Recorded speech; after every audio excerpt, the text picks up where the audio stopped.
Hey, all right, here we go. Welcome to the first speaker series of 2024. Excited to have you all here. Excited for those of you who are joining us online.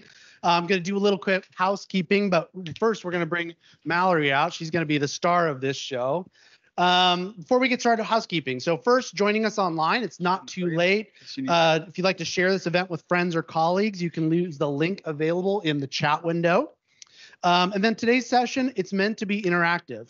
We have a workshop portion for the audience to participate in and set aside time for questions at the end of the session. So for those online, be sure to share your thoughts and questions in the chat on the Teams meeting. Lastly, rest assured, we will share the recording of today's session following the event, along with a copy of our white paper and any relevant show notes from the discussion. All right, so that's the housekeeping, but I'm very excited to have everyone here. Today we are here to talk about understanding the consumer's mindset. Welcome, it's a Valentine's Day. We love talking about the research and data. And what's the fun fact or story about this session, which was we had a different session planned originally. But then we did this one internally. Mallory did this presentation because as an agency, we really need to understand what's going on with our consumers, particularly in 2024. This is going to be a wild year. So we do the session internally, and then everyone said, we should share this with other folks. So Mallory did such a fantastic job. I am so excited to have Mallory Collins, our Director of Client Strategy, come and present this to you. So here she comes. And my only job now is get out of the way. Thanks, Reed. Oh, yeah. I have a mic, so I'm Thank you all so much for being here. And thanks, Reed. I'm really happy to be here with you today.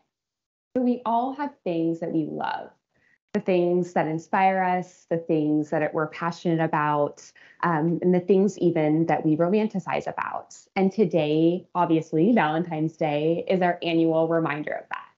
Whether it's people that fill our hearts with joy, experiences that excite us, or places that we truly cherish, we all have those things that set us on fire.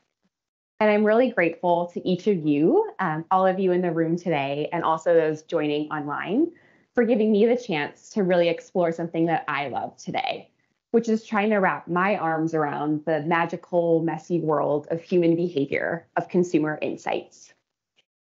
So as Reed mentioned, we're really going to focus on digging into embracing the consumer mindset in 2024. So as we get going, I wanted to first welcome those of you who have attended a speaker series with us before. Thanks so much for hanging out with us again. Fair warning, though, this one's going to run a little bit differently than ones in the past. For those of you who haven't been to a speaker series before, welcome. We're really delighted to have you. To give you all a look into how this is going to run, I really want it to feel more like a workshop and a working session, because what I've learned is that things can go in and out and information can travel, but if you can apply it, that's when you really resonate with it. So bear with me, you all have worksheets. I didn't leave you empty-handed. You can fill those out as you go and just really generate ideas about how these mindsets start to apply. For those of you who are joining us virtually, you should also have a copy so you can jot down ideas. So feel free to do that. And I'm working on getting my clicker up. Perfect. So this is how today's going to run. As I mentioned, it's going to be a workshop. So we're going to start by establishing some of the key influences. Why do people feel and think and act the way that we do, that we do? Then we'll explore what are some of those consumer mindsets that you all came here to listen about. And then we'll play around. I think that's the really fun part of marketing, is when you get to throw around ideas, think outside the box. And so I really wanted to make space for us all to do that today. So with that, let's go ahead and jump in and get started. Why did Red Door choose to cover this topic with you all today, other than the fact that I've established I think it's really fun? It's because everything in life really appeals to human instinct. Everything starts with human behavior. If you think about that for a minute in the context of business, there's metaphors like that product went viral. These are the blueprints of our organization. There's a chain link of different events. Those all have biological metaphors. So we're really good at acting with our instinct. It feels natural to us, right? We're humans, we're wired towards survival. So how does that apply to business? In order to be really effective and achieve success in business, therefore, we must appeal to human instinct. And in order to do that, we have to get into the mindset of the consumer. So let's unpack that a little bit further. A few of us, myself included, have had the opportunity to attend and really participate in Scott Galloway's strategy course. And for those of you who don't know, Scott Galloway is a businessman. He's known as an NYU professor. He's an author, podcaster, and he's really fascinated and interested in what makes companies and brands really successful. He defines success as companies that achieve $1 trillion in valuation at some point or the other. And he argues that there's a formula for that. If you really study those idiosyncrasies, there are repeated patterns. And the first and most important pattern or part of the formula is that a company must appeal to human instinct, right? Makes sense based on what I just said. That feels natural, intuitive, but how often do we pause in our day-to-day work when we're working on a project, when we're working on a piece of material or messaging and say, how is this going to resonate with the person that I'm going to send it to or address it to?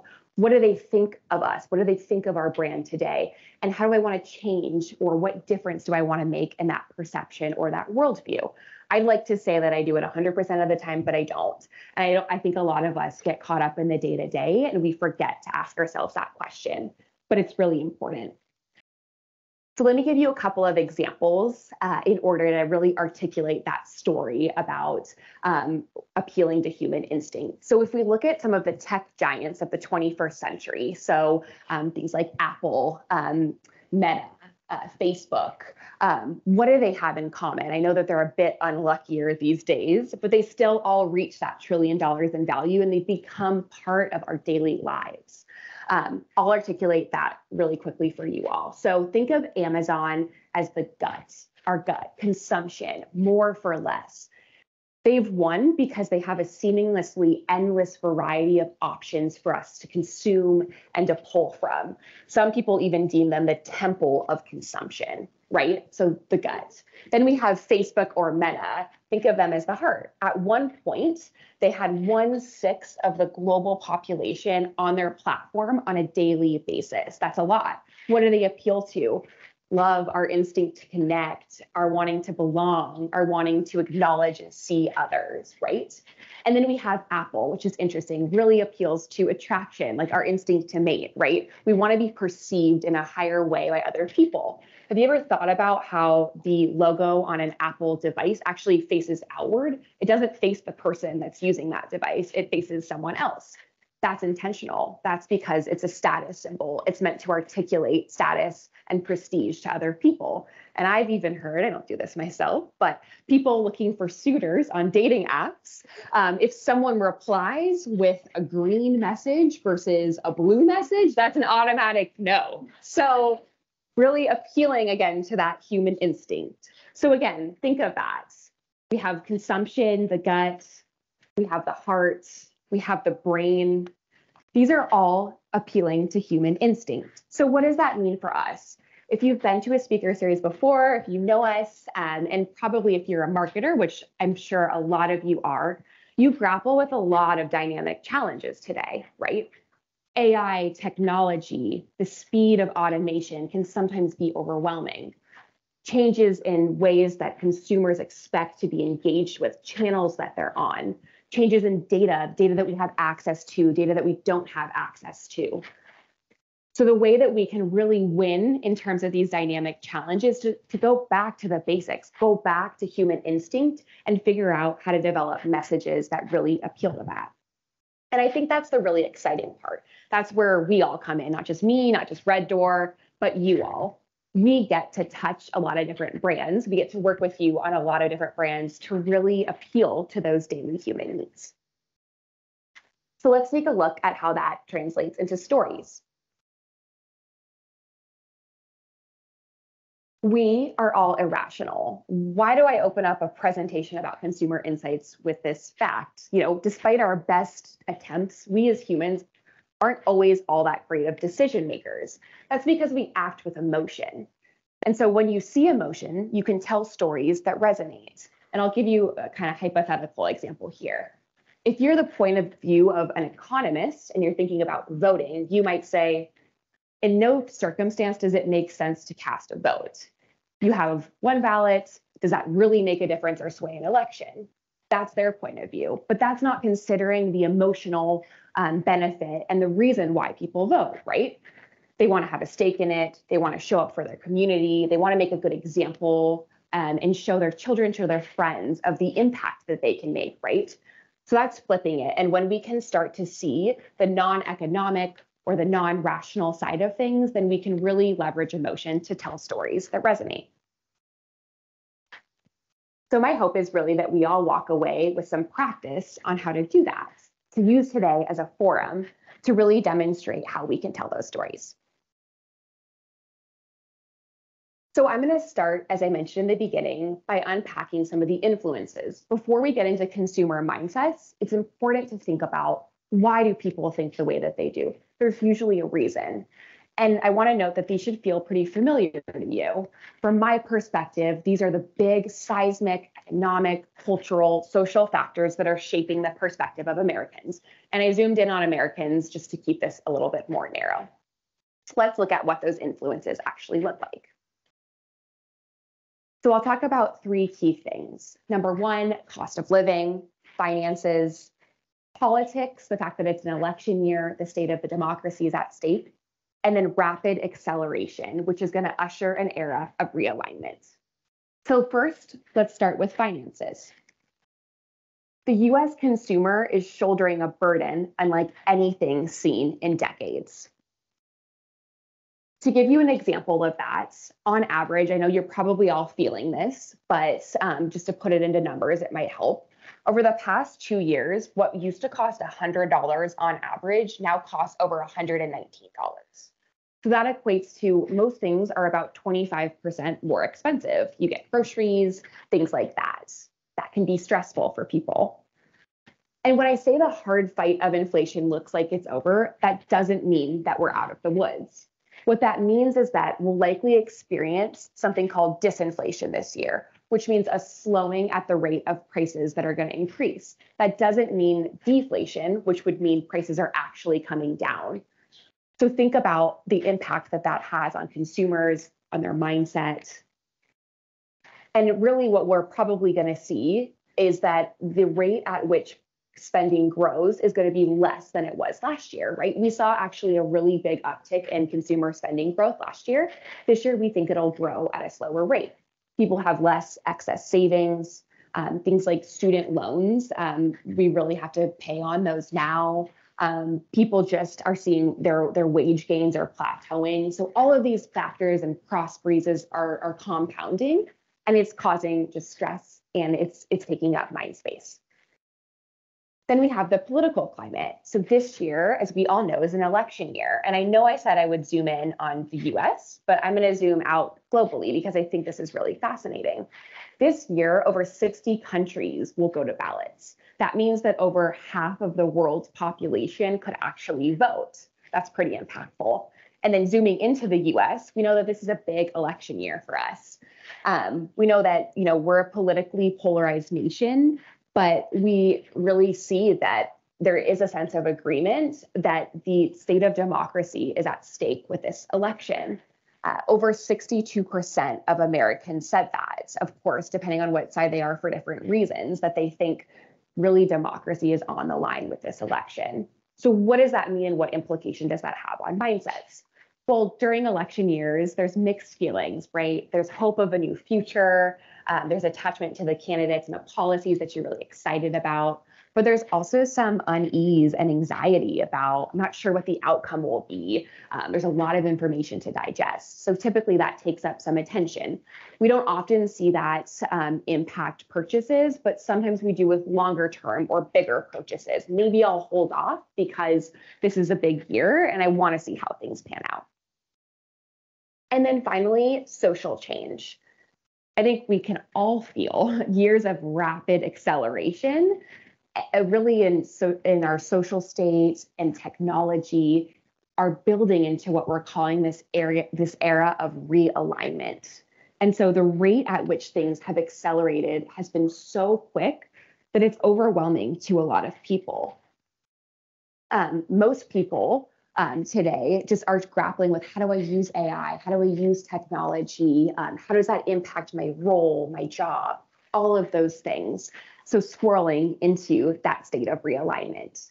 And there's actually a bunch of different research on this, how it can cause confusion, it can cause multitasking. And when we try to feel like we want to have that control over things, it can lead to a lot of different emotions. We're trying to grapple with, what's my role, knowing that technology has accelerated so quickly. So here's where I'd love to hear from you all. I'm going to give you a warm-up round and start you off easy. And I want to ask, how might you think these influences make people feel? So if you're in the room, feel free to shout out an emotion. I'll just need to repeat it into my mic so that the folks on the line can hear. And then if you're online, if you could post an emotion to the chat. So what are those emotions that come to mind? And I'll repeat those into the mic. Anxious. Anxious. Hesitant. What did you say, Reed? Oh, he said that was mine. Any other emotions in the room? Excited, uncertain, Pressured, pressure, defensive. These are coming from online. like Tyler. Wow. You and him off. Any other emotions? Those are all good ones, like swirling of this idea of excitement about the future, but also there's a lot of stress, anxiety. There's a lot of heaviness in a lot of this of, curiosity, hesitance. Yeah, those are all great emotions. Now that we've thought about those influences and what emotions they might cause, we're going to jump into some of the consumer mindsets. The great restructure is among us. So at Red Door, one of our core values is share. And I really think that the speaker series exemplifies that. We have a lot of knowledge, learning that happens inside Red Door, and we're really committed to bringing it outside of the walls of Red Door, to making sure that everyone has the benefit of that learning and knowledge. And to extend and expand upon our own knowledge, we subscribe to research tools. One of those research tools is WGSN, and it stands for World Global Style Network, if you've heard of it. It's a global trend forecasting company. And so I want to note that the mindsets I'm going to walk you through aren't things that I just thought of and ripped off of. The commentary is my own, so I can take credit for that. But they're actually founded in research and data from WGSN. They have a methodology for coming up with these mindsets. So just keep that in mind. So what are the mindsets of today's consumers? There's 4 that I'm going to go through. So dissociation, idleness, radical acceptance, and neo-altruism. And just a note here, as you look at the slides, you might see that the article that this is from is the 2025 consumer mindsets. The reason that I chose to focus on 2025 is because these are expected to become mass by 2025. And I think you'll probably find and relate to even some of these and have examples of seeing these come to life today. So in order to stay on track, if not ahead, we want to kind of look to 2025. So let's start to play around with these mindsets. So the first consumer mindset, it's called dissociation. Have you ever just totally tuned out while doing a task? I did it this morning. I do it a lot of days while driving. That seems to be my go-to. I'm at my front door and then I'm at Red Door and I don't have a recollection of what happened. And I was pretty concerned about this. So I looked it up a couple months ago and it's actually pretty common. It's actually a common behavior in adults. And so dissociation that's what is happening. It's a mental process where you actually disconnect from your thoughts, feelings, memories, or sense of identity.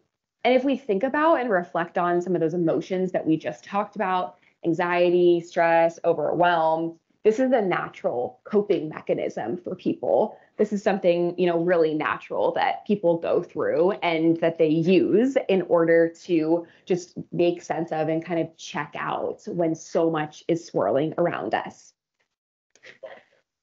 And a question was, is this involuntary? Yeah. Often people don't know that they're doing it, but I'm going to give you an example of a voluntary act of dissociation. Driving's involuntary. I do not need to do that. But good question. It could be voluntary or involuntary. And so again, it can come in many different forms, but this, what we're calling great dissociation, is different.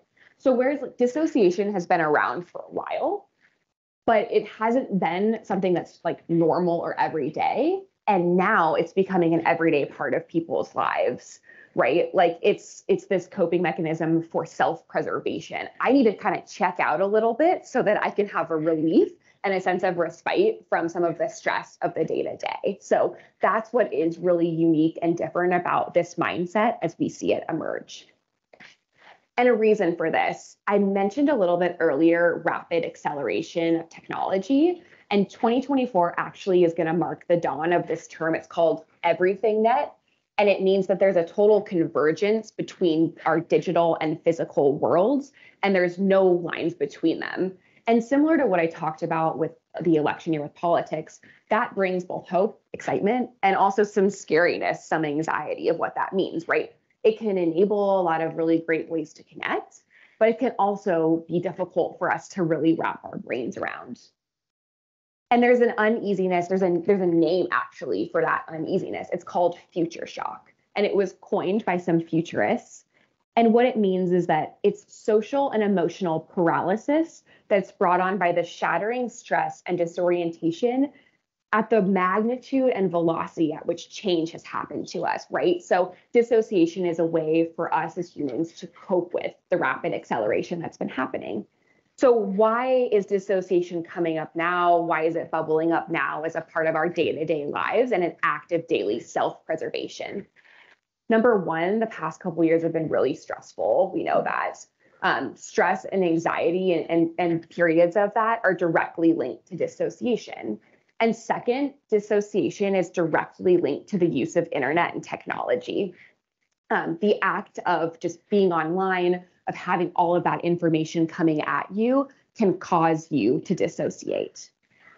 So a couple of kind of different types of dissociation, as I mentioned, there could be digital dissociation. So if you're like me, you've heard your friends say, I went on to TikTok when I went to go to bed, and then all of a sudden it was 3 a.m. and I was watching these videos and I don't know what happened to me, but now I can't even function. And like that scares me, so I don't have a TikTok. But that's a form of digital dissociation. That's a voluntary dissociation at a certain point, right? After a while, you're involuntarily being trapped kind of into that platform. And it's hard to get pulled out of that. I do enjoy, though, some funny videos from time to time on Instagram, cute animals, silly things. That's a way to just have that ease, that relief in your day-to-day. And you probably feel that way when you see those things, when you see a video or something. And then there's collective dissociation. So that's a little bit more intense. So for example, a TV show or a video game that like fully traps you in, that's called collective dissociation. And that's a little bit controversial because those programs are designed to make you dissociate. So like, for example, a video game, we know that it's better, it's more interesting if it really gets you to effectively dissociate. And some people are stoked about that, and some people are really concerned about that. So controversial thing that's ahead of us. So what do we do about dissociation? What does it mean? I think number one, being aware that this is a behavior and a coping mechanism and a part of people's day-to-day lives now. So more than ever, it's important, like how do you stand out of the noise and have a message that maybe provides relief, provides something fresh, provides enjoyment, and doesn't feel so overwhelming. So I think that's really one way that's important and something to consider. Second, we have idleness. So those of you who know me well know I freakishly broke my collarbone in a surfing accident earlier this year. And idleness became my best friend more than I could have ever imagined. The hard part with idleness, which means a state of inactivity or like traditionally laziness, is like learning to be comfortable with doing nothing. Because in our culture, hustle, the grind, kind of the idea that the more I work, the better I'm going to do, I'm going to get promoted and the more successful I'm going to be, has been like our expectation. But we found that actually has a lot of negative impacts like burnout And it's not always the case. Just because you put in more hours means you're going to get those outcomes. And so idleness is kind of a fight against that. It means that you're sitting still and you're giving yourself that time to ponder and to relax. And it actually doesn't mean just doing nothing, just sitting there. There are opportunities for idleness where you're doing a repetitive task. So for example, if you wash the dishes, that could be a state of idleness. It's just something that allows your mind to just wander free. And what's interesting about idleness, again, it gets a bad rap because it's synonymous with laziness, is that it actually can lead to creative breakthroughs. That makes sense, right? Like if you have the time and space and you have a free and clear agenda, you can actually think and you can actually have some really good ideas. And so really there's a term for that. So soft fascination is this concept of what happens when you just allow your mind to wander free with no agenda, doing maybe one of those repetitive tasks or nothing, in contrast with hard fascination, which means I'm watching a program or a TV show and I'm totally sucked in and I'm like truly like couch potatoing, doing nothing. So that's idleness. What are the implications of idleness? How does this apply to marketing? Well, number one, be aware that people are going to reclaim leisure. They're going to take back that authority of, I want space in my calendar. I want space in my day-to-day to be able to spend time being idle and really allow my mind to wander free. And then second, in order to do that, you have to clear your calendar, right? You have to deprioritize other things. So people are going to be deprioritizing those things that aren't as valuable or important to them. So really be conscious of your part in that and your brand's part in that. How can you contribute in a positive way to that free thinking and creativity? So that's idleness. And then the third mindset that we'll talk about, it's called radical acceptance. And this comes from the vein of historians will likely deem the start of the 21st century as this polycrisis era. That's a scary word. And it's kind of scary. It's a convergence of many different crises at once, right? Again, like think about those influences that we just talked about. So that can be overwhelming. And because of that, global unhappiness, sadly, is rising. And in a lot of polls that we've seen, we've really seen that come through in the numbers and the facts. And so we all in society deal with that, like chronic chaos, all of those things happening to us at once in a lot of different ways. And one of the ways that's really emerging now is called this idea of radical acceptance. And it's a term that was developed in 1993 by a psychologist. And it means you acknowledge difficult situations and emotions, but you fully accept that you don't have the power to change them and like really truly fully accept it. You're not like dragging your heels and being resentful. You actually move into a state of contentment because you say, I don't have control over that. I'm going to give it up and I'm going to be totally okay and comfortable with that. And that can be healthy for people. It can help them move towards contentment and away from that stress and anxiety. And so when we think about radical acceptance, it doesn't mean that someone believes with what's happened to them or like is okay with what's happened to them. It just means that they make the choice and they make the decision to say, I'm going to say that I'm content with it and I'm going to be able to move on from it. So how does radical acceptance affect all of us, affect us in our day-to-day work? How does this apply to marketing? Well, I think in one even really small regard, if you think about the beauty industry specifically, there's radical acceptance is almost this anti-aesthetic movement of we should all accept ourselves for our own imperfections, our own just different ways of looking and being, and we shouldn't try to all look the same or be the same. So I think that's one where, whereas it's a small example, it has a lot of really big implications to other brands. And regardless, it's going to be really important to talk a lot about acceptance, really, not focusing on, of course, perfectionism to no end, and really helping people just be comfortable with who they are and celebrate what makes them unique. And then the fourth and final mindset that I wanted to go into is called neo-altruism. This one, I think, is a really fun word. Neo means new, and altruism is probably a word that you've heard before. So what this means is altruism, so helping someone selflessly, helping someone knowing I don't expect or want any benefit of that out of that. But then the neo part is the new part of this mindset. And that means that you experience empathetic joy when you do that. I think that's pretty beautiful, right? Like you're not just helping someone knowing you'll see no benefit, but you also like genuinely feel a sense of joy. And again, think about those influences that we just talked about. Like people are really seeking those moments of joy and happiness.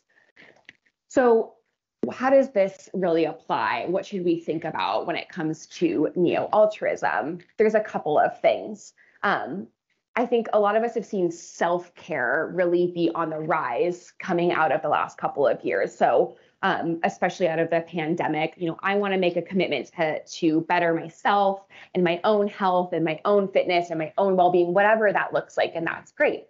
But there's also a negative side of that. It's called wellness syndrome, and it means that you over obsess over that. So there's a point at which you always want to be more well, you always want to be healthier, and it's like, to what end? And that's causing people more stress, unfortunately.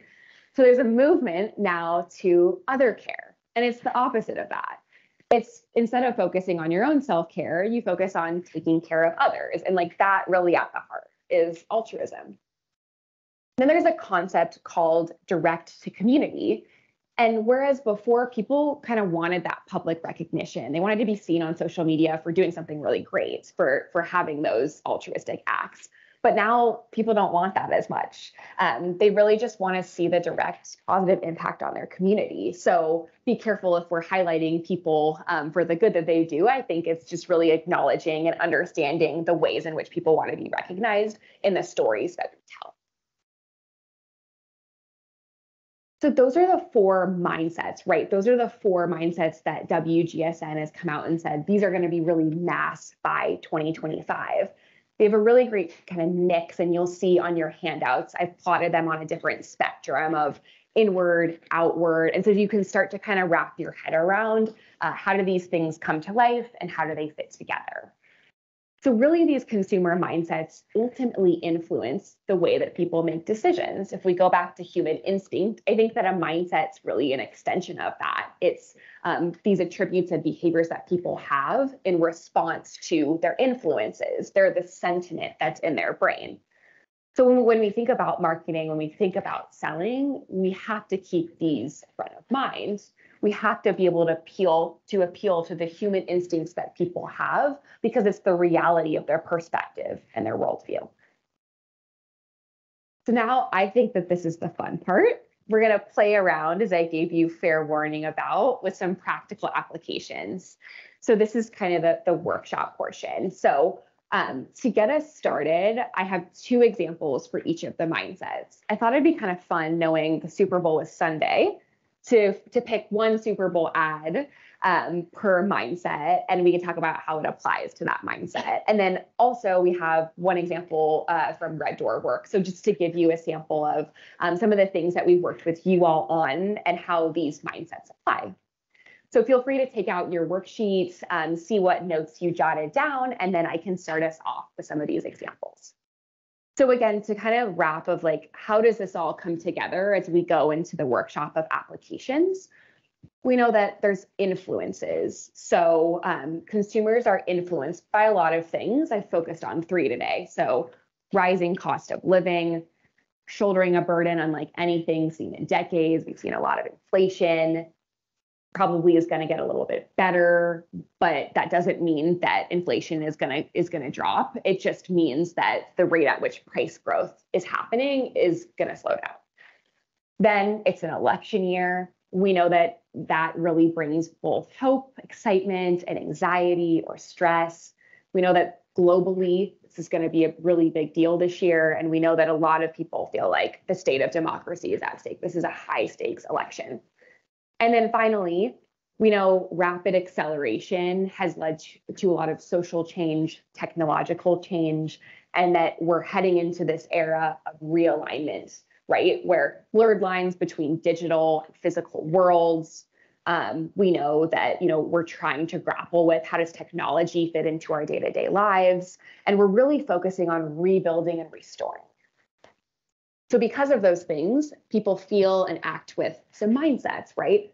Dissociation, that like checking out, voluntary or involuntarily, idleness, wanting those moments to just be, whether that's doing a repetitive task or that's just simply being, sitting, radical acceptance, accepting something as it is, knowing that you don't have the power to change it and being genuinely content with that.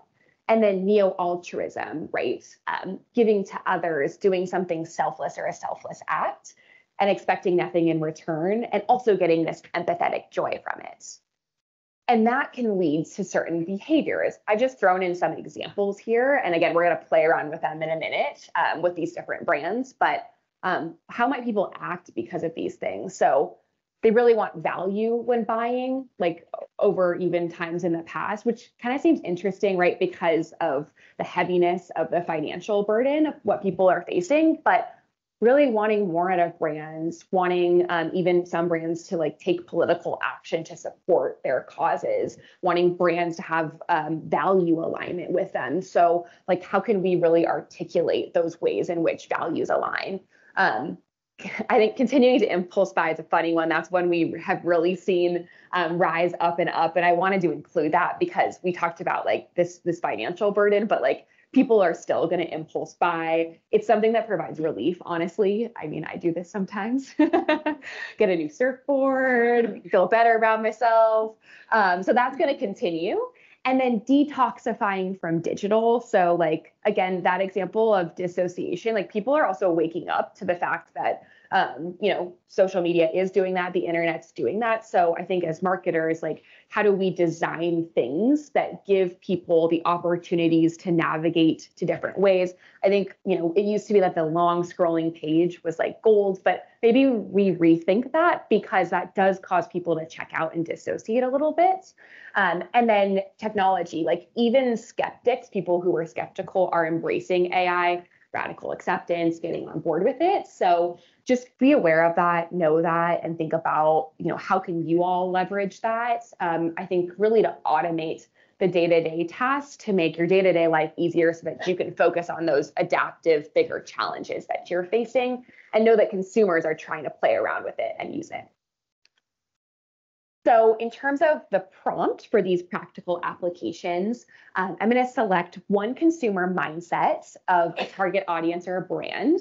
And then we're going to talk about how does that apply? And I think in your own work, think about what should you advise, either, I guess, yourself, give yourself some advice, or give others in your jobs advice of what should you all do based on the consumer mindset. So the first one I wanted to highlight is I wanted to jump into dissociation. Did anyone see the Coors Light ad from the Super Bowl? Yeah, I love Coors Light. It's my fave. Grew up camping and having Coors Lights. It's a shocker to some people, but there's usually some in my fridge. So this ad sets the scene, just for those of you, if you didn't see it, I'll really quickly give you the rundown. So a woman brings home what looks like her significant other, and they show up at the door and he's in the wrong jersey. The dad or, the family is rooting on another team. And so quickly they say, anyone want a Coors Light? And then this Coors Light bullet train comes out and it just totally makes them all like instantly check out. Like what could have been a moment of discomfort or like, ooh, like cringy becomes really like a fascinating moment of like they're aboard this chill train and they have the moment to like really enjoy together. So they like totally check out and dissociate. So I thought that was an interesting example. It's like a really on the nose example of dissociation in an ad and thought it applied here. Does anyone have any thoughts on this one? You mentioned doing this thing, it's a very natural like daily occurrence. And I think they like our brand is like something like doing the dishes. You need to have it in your fridge all the time. Yep. So just thank you so much for your comment. Those of you who are in here, you'll just have to speak into a mic so that the remote people can hear you. But I love what you said, and I'll repeat it, of like that the daily like activity and how dissociation has become part of daily lives. Like a good example is washing the dishes and kind of like how that you can dissociate while doing that. Yeah, it was a great comment. I didn't mean to rag on you, but you were the first participant. And I forgot to tell you earlier. It's also. Oh, the mic, John. He's even on our team. Also a little bit of radical acceptance, maybe Yep. of okay, he's rooting for the other team. We'll just just accept it and move on. Totally. Yeah. That's a good way to look at it too. I agree. We'll not get too upset or try to fight him about it, but just let it be. I also love that this is like seemingly a very light commercial where it's like talking about just two different teams and kind of having that opposing feel, but it could apply to like politics and, you know, having different political views from people in your life, having just any kind of sort of, you know, differing view or opinion on something that might cause a little bit of a, you know, maybe tense situation. And, you know, Coors Light is the answer to help you dissociate. I love it. I totally agree. I think there's like a lot of different ways that you can take it. This is a very light example, but to like also start even like dialogue amongst differing opinions, I think that's a really interesting angle. All right. So the next example, I'm going to talk to you about some Red Door work that we've done. So we've worked with Rubio's over the years. They're a coastal grill. They were founded in San Diego. First store was here, inspired by Baja. And what I wanted to highlight specifically was some of our point of sale, so in-store collateral. So we've worked with them over the years on their brand, on really making it come to life. They really want the spirit of Baja, which again inspired Rubio's, to be a feeling when you walk in the store. And so we helped them design menus, a lot of different store materials where when you stepped into the store, you could really like taste adventure. So, you know, if you're a family, if you're someone that's going in there, maybe you had a long day at work, maybe, you know, you just want to have a moment to hang out and just kind of forget about your worries. You step in there and the idea is you're kind of like transported and you're somewhere different. You're tasting adventure, you're experiencing adventure, and you don't even have to go too far, right? Just go to your Rubio store. I'm going to play this video. This one is the drumstick commercial. So I'll play this. For those of you on the line too, it'll play, it might move a little bit slower so we can follow up too with the YouTube link.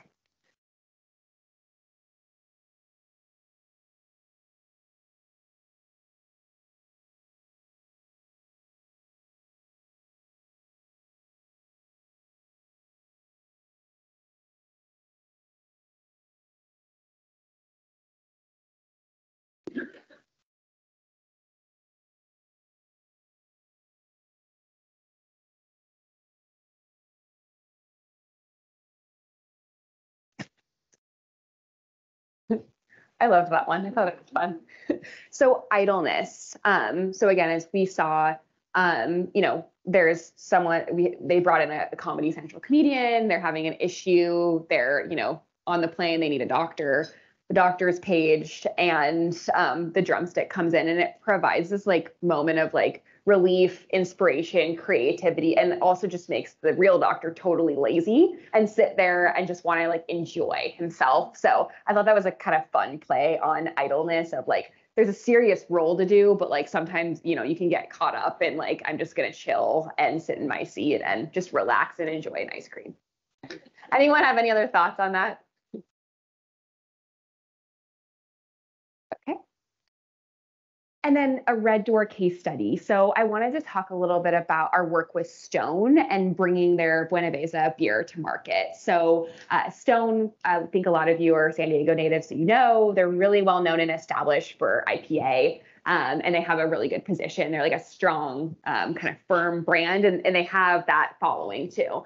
And so Buenaveza was an interesting ask because it's a totally different demographic. It's a Mexican lager, so it's a light beer. And what those folks enjoy and consume is different than the traditional audience. So we really had to come up with something that was unique, that told the story of what Buenaveza is. And we came up with the tag and wrap of "It's all Buena." And to me, really, that's demonstrating these moments of idleness, of just chilling out, you know, taking a break, having a beer, and, you know, it's all good. Just hang out. Does anyone have anything to share or any feedback on that? Yeah, go ahead. I think this is an interesting example of where product starts to get connected to some of these trends. So when we think, I know when you, if you guys are anything like me, when you think of a Mexican lager, I think about relaxation. I immediately go to an idle state of laying on the beach or sitting by the pool. So I think that's an interesting way to think about it, is not just connecting brands with some of these and how they might be able to come to life, but also products and any of those immediate thoughts and connections you might have. Totally agree. Thanks, Allie. I think that's a good point. Like it could be like really on the nose like that of, you know, the product really represents one of these mindsets. So let's just tap into it. Yeah, and it got me thinking for the last two, beyond the brand and the product, beyond the product, the experience that we create, you know, this might, and I don't know if it's already been done actually, because I've only recently discovered Stone, but it might be an opportunity to say, you know, what are some games and things that we could integrate into the app to kind of promote that feeling of vitalness, you know, around it. I feel like that made sense here, and it seems like you did some of that with the Coastal Grill, which I'm excited to explore more. That's great. Yeah, we did do with the Coastal Grill, kind of like gamified that and had like a fun interactive activity. So I think that's a great application too. And I mean, like literally too, if someone's sitting idle, it's good. It's a good little activity for them. It's a great point. Okay. And then going back to another Super Bowl ad, I'm going to play with radical acceptance in this one. So Chris Pratt grows a mustache and he's checking out at a gas station convenience store. He's buying some Pringles. And the attendant looks at him and really sees a striking resemblance and asks him about if he's Mr. P. And he like isn't very happy about it. He seems a little bit peeved or off put by it because he's his own person. He's on his own. But then that goes viral. Pictures go viral on social media, and he's called up and he's offered a role of, do you want to play Mr. P and be, you know, tell us about his life? And he accepts it. And so I just thought that was a fun play on like, you know, I'm just going to accept like what my likeness is, who I look like, and I'm just going to go with it and have fun with it and enjoy it and not worry too much about what people might think, because I think, you know, Mr. P is a pretty old school symbol. So I thought that was just a really fun play and radical acceptance. Any thoughts on that one? Yes, let's get you the mic.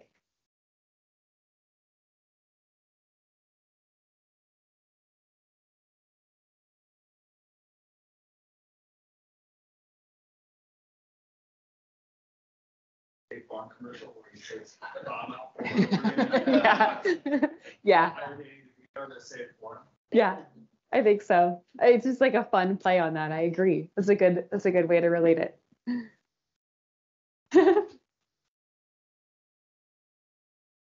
I thought there were some fun Super Bowl commercials this year. And then a Red Door example of radical acceptance. So Red Door was tasked with helping define really the identity for San Diego Loyal, which is a men's professional soccer team, was a men's professional soccer team in San Diego. And we knew it was a unique challenge because San Diego's had a lot of up and downs when it comes to sports teams. And also it's difficult because there's so much to do here to get people really on board with spending their time going to a soccer game that aren't already soccer fanatics. Like they'll already be there.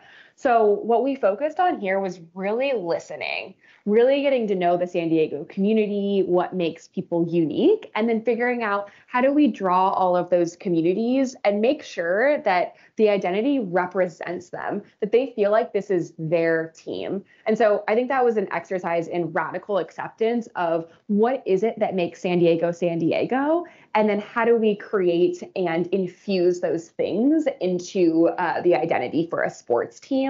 And you know, this logo looks really different than a lot of, if not all of, the sports logos that you've probably seen. And it's been so neat to you know, go to past games, to see the sticker on people's water bottles and just see people from all different communities like really feel like this is my team. So I think it was a really cool exercise in radical acceptance. Any thoughts on that? Okay, I'll keep rolling. I think I'm running out of time. And then Dove. So I wanted to relate this to neo-altruism. I thought this was a really beautiful commercial. So instead of focusing on product for their Super Bowl ad, Dove teamed up with Nike and highlighted really their foundation that benefits women in sports. And they led with this stat that low body confidence is why 45% of girls quit sport. So again, an act in not promoting product, not pushing, their own motives, but really just focusing on a cause, on supporting women in sports, on supporting girls. And then I'm going to play a video for this last example of Red Door work. And this was for Point Loma Nazarene University and their post-undergraduate programs.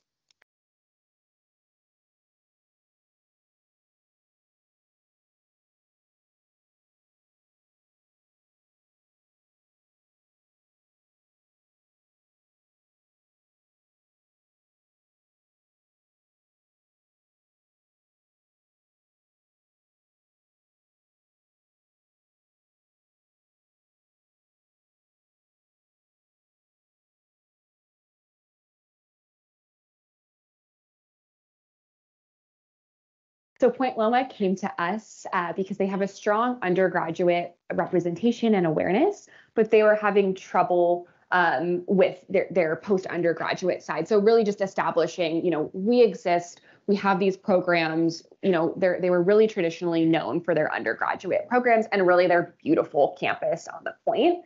So we did some research work and we really found that what makes Point Loma unique, even on the non-undergraduate side, is just the orientation of really purpose. So they really exist to help people find their calling. I think religion's a big part of that, but really find their purpose, like not just check the boxes on an education. Like if you're interested in that, then PLNU isn't for you. And so we wrapped this all into a campaign that's still live. It's called Founded on Finding You. And it's really just this representation of we as an institution exist to help you. We don't exist for us. Everything that we do is to help you find a higher purpose, a higher calling, as you saw in that video, and not just do a job, but contribute to a community. So I think in a lot of different ways, this one to me is neo-altruism. Any questions? So those were the examples that I wanted to share. I know we're running hot on time. So were there any questions that you all had that you wanted to bring up with the larger group? I'll also be around after. Reed has one. Yeah, I just think it's interesting. That neo-altruism one was always interesting to me because it's you're not trying to boast about the altruism that you have, but you're a brand trying to show so that was obviously that one was an example of how you're helping someone else be altruistic in their ways. So it's kind of a hard spot to find a brand in to not be boastful about themselves, but help others be altruistic themselves without boasting. So it's follow up to that. Yeah. I think there's also products and companies that can help support that person to be better at their job or to kind of be the hero without them needing to actually say that they're the hero, right? So I work in cybersecurity. We sell products to CISOs and CTOs that help to protect their systems, their entire networks. So it's them, buying that software, putting that in place, and then protecting the company, the organization, and also their customers from breaches, right? Mm-hmm. So it's kind of like they don't have to boast it, but they're like, oh yeah, we were already protected from that attack, because of this product that we already had in place. So I think as a company, we can also just provide that as a value. We can make you the hero without you actually needing to boast about it.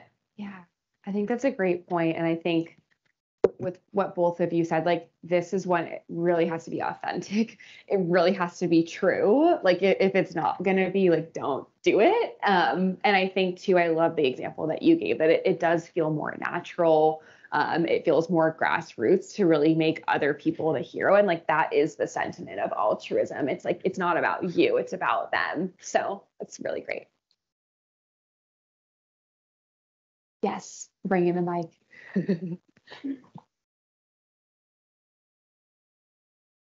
I have a question about the WGSN reports. Sure. So, I mean, I think the world has changed since COVID, and there's been this arc. And I just wanted to get your opinion on why do they choose those for, and how do they choose them? And do you have any thoughts on like if they did it like over 5 years, how it would be different? Mhm.